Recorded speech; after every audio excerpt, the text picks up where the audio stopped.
Alrighty, back to it.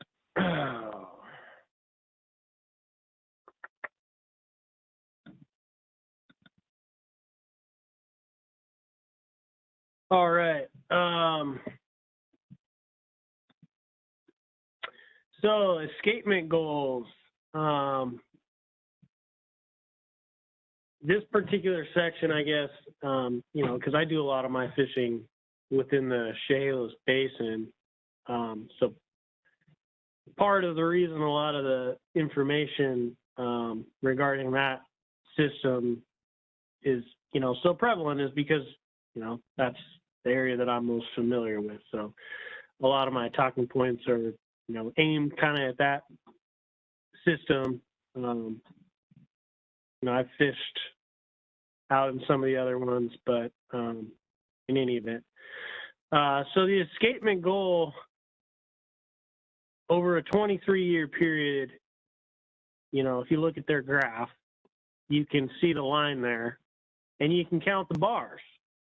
Well, the escapement goal has only been met 11 times in 23 years. I mean, it's less than 50% of the time. So, that's just relevant because the department's making the big claim that the wild fish are, it's almost like they're saying they're facing extinction, but, this isn't nothing new. We've failed to meet escapement many times before, many periods where the run has had a consecutive downtrend. And, just with the fishing that we had at the time of these closures, I have a feeling that the run is, rebounding, and we're facing all these closures at the wrong time. I think we have probably some pretty solid runs going. You look at the fall coho returns that just were off the charts through the, pretty much all the systems. And that's a good indication for ocean conditions and survival rates, and I kind of always thought that that the silvers or the coho and the steelhead kind of mirrored each other, so to speak. And even with that, the numbers for the hatchery returns so far this season, I'll just read off four systems I actually have wrote down on a notepad here. I guess it's just worth noting. We'll go over last year's returns for roughly the same period, which was this last week, second week of January. So Bogus Shield last year was 981 fish. Forks Creek last year, time frame was 835 fish. Beaver Creek, 352, and Tokul Creek, Puget Sound, 30 fish. Not very impressive on the last couple, but this year, Bogus Shield, they're at 2,279 fish. That's over twice last year's at this time. Forks Creek, pretty close to 1,500 fish. Beaver Creek, 1,053, and Tokul Creek, 352. Those last two are pretty impressive they're, 3 times. And in the case of Tokul Creek, that's a very substantial increase. So that just kind of reflects, the survival rates. I know they're hatchery fish, and wild fish have a little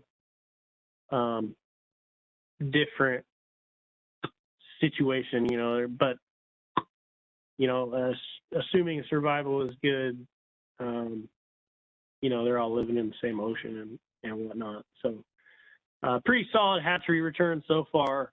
I honestly think the wild fish are, I always kind of thought wild fish fared better overall than the hatchery fish. So I honestly think that they're doing a little better than the state is leading people to believe. and whether that's just a lack of their ability to monitor accurately, it kind of seems like that's the case. But so for a long time, for a lot of years, the tribal net schedule, at least in the Chehalis Basin, was, it's what I would call an irresponsible netting schedule. It was, I want to say it was open from December through May. I'm not sure exactly on the days per week. I want to say it was actually open 5 or 7 days a week. And I don't know what periods or how many fish they harvested, but I do know that it was open well past, the end of March, which is when sport fishing's over. And so some other questions, I guess, relevant to the escapement is, how are the hatchery and the wild interactions measured? If you're looking at the total number and it's based on surveying spawning beds, which we all know that, in the past, hatchery fish had a lot more interactions, with the wild fish, and when they were spot planting a lot more, those fish were holding up and actually spawning in the river systems a lot more. I mean, you would see the fish in the river, later in the season, and sometimes you'd catch them, and lo and behold, there's hatchery fish spawning. So that's going to leave some, evidence of fish behind, fish. Anyway. And then there's the, how do they measure the kelts? There's many years, especially high water years, those fish run in, and we've caught sometimes, you might catch 20 downriver fish in a day. I mean, I have before, and they've been both hatchery and wild, when the water's up. So how is that, how is that component measured into it? And Fish and Wildlife with their current closures, I mean, can we quantify the benefits of this? With the sacrifice, what are we looking at realistically here, in terms of a return on the, without fishing? What is our gain? Is it even, do they even have a idea? I mean, are we just kind of going off faith here that, they're down a little bit, so we're just going to make sure that every single one makes it to the ground, which I'm all for conservation, but I just feel like, we can fish a little bit, I think that would be, as a whole, I think it would be good for some of the other systems too that are going to have an increase in the pressure. So yeah. And then there's a lot of examples of, hatchery program elimination and fishery closures that haven't produced the fishery needs, and, they're not growing populations. They're just more or less stagnant. They're not really declining that bad overall, but examples would be the Nisqually, the Green, the Skycomish. Just don't want to see the rivers turn into that and have no fishing, because I don't really see the entire point of that. But so again, there's the graph showing the escapement years, and then with this kind of is where that the past hatchery spot planning and the potential for some flaws in that chart in the early 2000s, maybe up to 2010 period. I don't know if some of the actual gauge is a little flawed, I guess, due to hatchery fish on the spawning grounds reflecting more fish, and now those fish, because of how they're planted, aren't really, being potentially counted as wild fish in a system.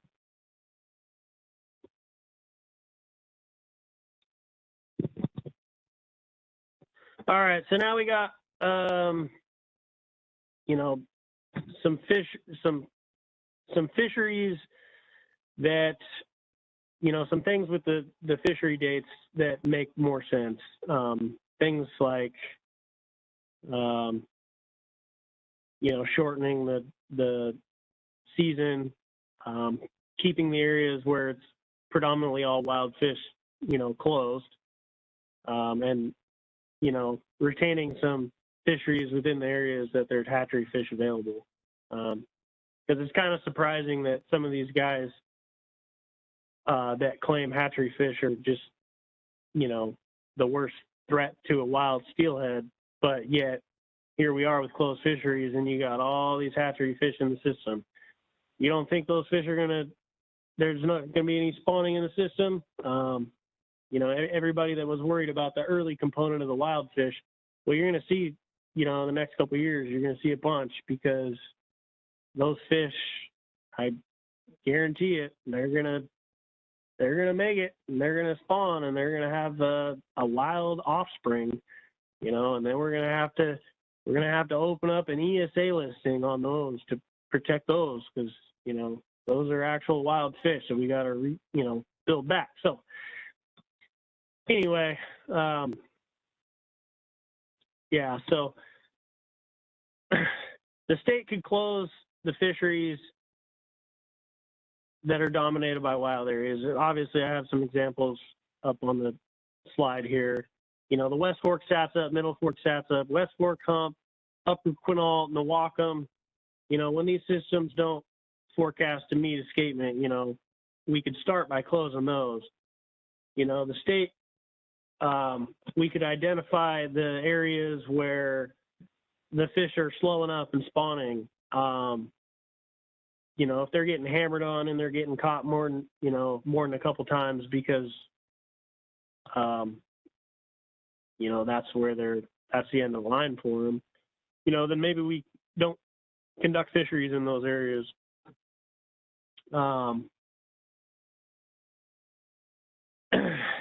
And allow fisheries in key areas of hatchery production, allowing those fisheries in those zones. That's a benefit, to wild steelhead across all the rivers. There's, wild steelhead aren't just doing poor on the coast with, Columbia River fish and Puget Sound fish, and,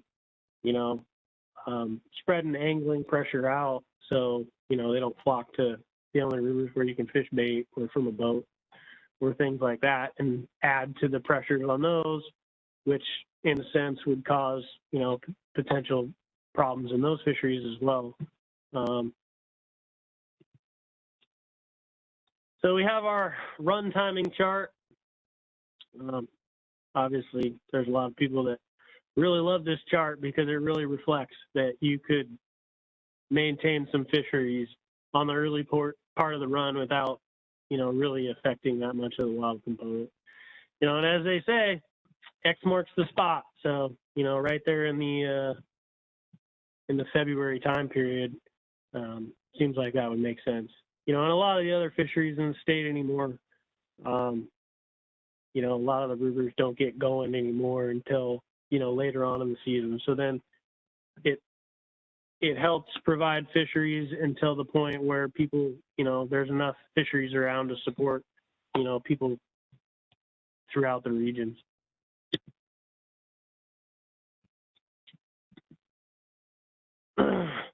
So here would be some examples of the fisheries. I use, again, the Chehalis Basin, partially because that's one that's not open. The margins are really tight, but that's the one I'm familiar with. So with the SATs up, you would have a fishery in there from December 1st through the end of February. Only the main stem. So the West Fork closed, the Middle Fork closed, all the areas where the wild fish are going to spawn. So essentially, you're targeting the hatchery fish and intercepting a small portion of the run that's around for the wild fish that time frame in the kind of the migration area. Wainuchi, similar season, kind of implementing a deadline zone. I just have 7,400 in Carter Creek as a, potential location for that. I'm not exactly sure which section the fish primarily spawn in, and so that would kind of be up to the state to decide. Skookumchuck, the mouth to the deadline, December through February.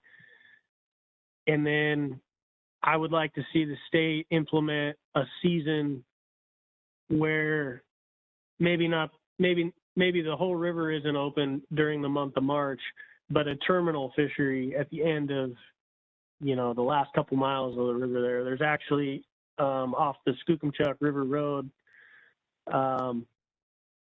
there's kind of like a WDFW boat launch kind of access point there that's roughly that 1.5 to 2 mile section from the hatchery there. And I'd like to see that open through the month of March. Really just a terminal fishery at the end of the road there. I used to fish up there a bunch, but, not really my cup of tea anymore. But, there's a lot of hatchery fish available. And a lot of people do fish there. So I feel like that opportunity should be available to them. And all the other tributaries within the basin would be closed December 1st, protecting all the, wild,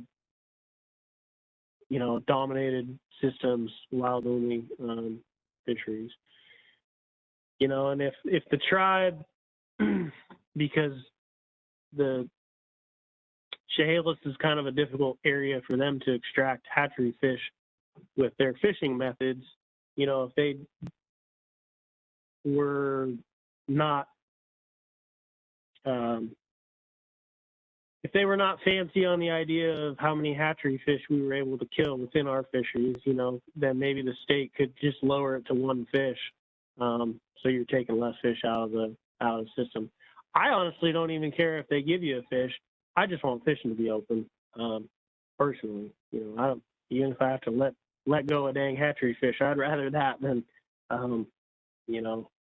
not have options available for people to go fishing. So I kind of put together a little hypothetical model of what a fishery would look like.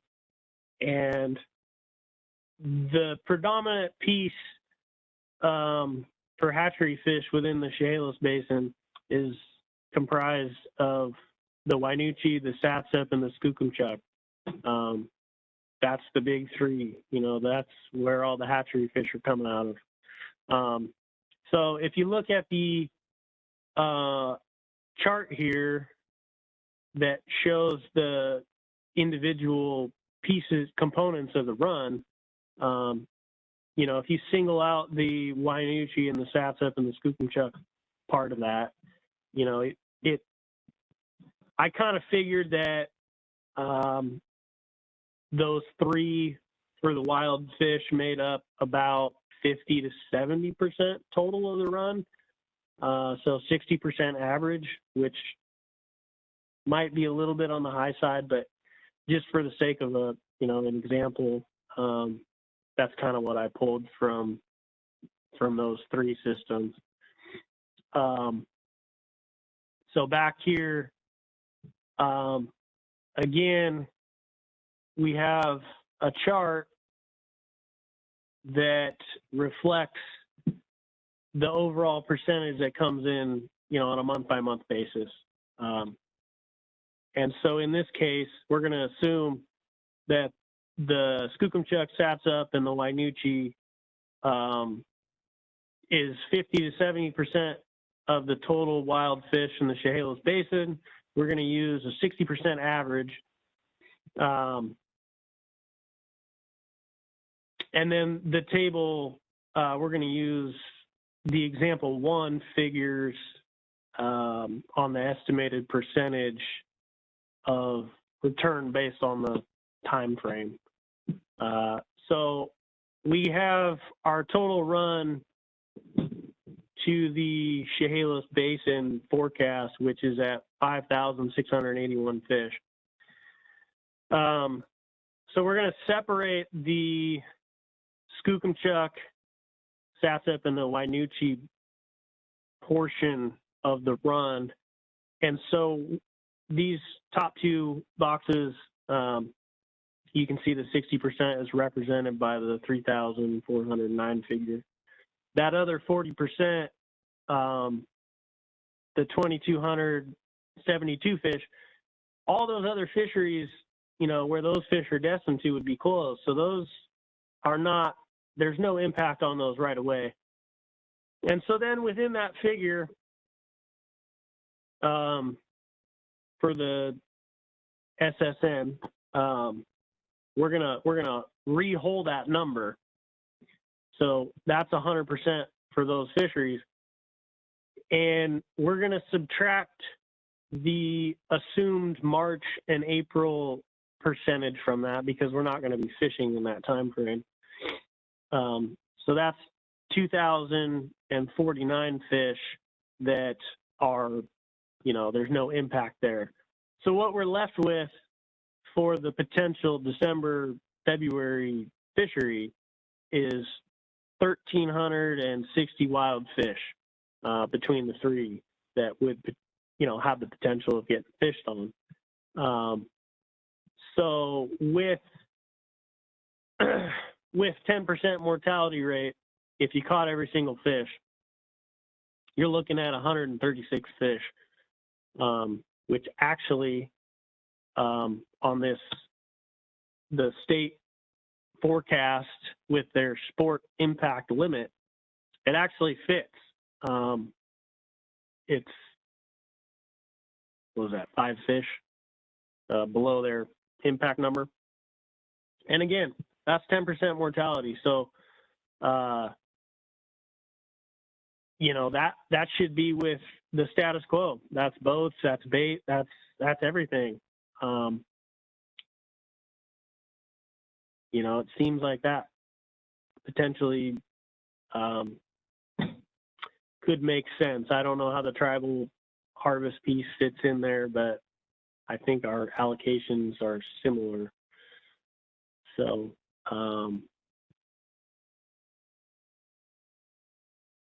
if the mortality rate was reduced, say to 5%, which is probably more accurate, then that puts it down to 68 fish. So anyway, just some numbers reflecting what a potential fishery might look like in there. Again, it's all kind of speculation, but I would imagine that things are fairly close to what's actually going on. So let's cut this one out here. Let's